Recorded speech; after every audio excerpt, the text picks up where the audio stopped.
Coming up, Governor Reynolds says no to lifting bar restrictions, and later, TikTok is here to stay. Welcome to DITV Now, your flash update on all the biggest stories coming out of the Daily Iowan newsroom.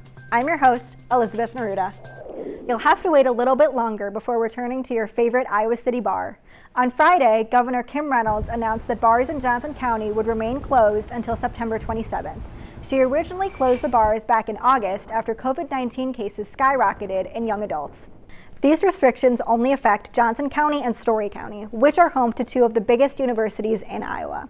You can still get to-go drinks, but don't plan on heading downtown for a night out in Iowa City for at least another week. If you're a Charli D'Amelio stan, don't worry, TikTok is here to stay. Just hours before it was supposed to be taken off the App Store, President Trump approved a deal between Chinese company ByteDance, who owns TikTok, and United States company Oracle. Oracle is teaming up with Walmart to create TikTok Global, a United States-based company. But ByteDance still has ties to TikTok, so some experts aren't sure that this decision will fix the risk to national security. But Oracle CEO Safra Catz said, quote, "We are 100% confident in our ability to deliver a highly secure environment to TikTok," end quote. So for now, the TikTok dances are here to stay. Even though we won't be seeing black and gold in Kinnick Stadium for another month, the Hawkeye Spirit Squad is making sure that the university's biggest tradition stays alive. DITV reporter Mallory Wilson has more. Although there's no fans in the stands, the tradition of the wave continues as the Spirit Squad and student athletes get together to wave to the children in the hospital. The Iowa Wave has been a tradition since 2017, where fans would turn away from the football field at first quarter and wave to the children in the University of Iowa's Stead Family Children's Hospital.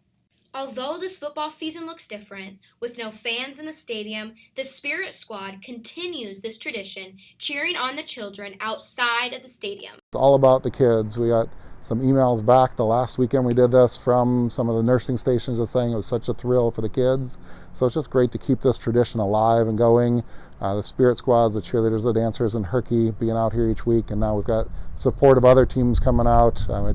The Spirit Squad and student athletes are planning to meet outside of Kinnick Stadium every Saturday at 11:40 a.m. to wave at the north and south end of the hospital. Continuing this tradition is important as it not only has an impact on the children, but also the team members that are participating. It's so important that we continue waving for the kids, even though there's no football right now. It's so good that we can continue the tradition and have a special moment for them. I think it's important to do the wave because it just shows the kids that we still care.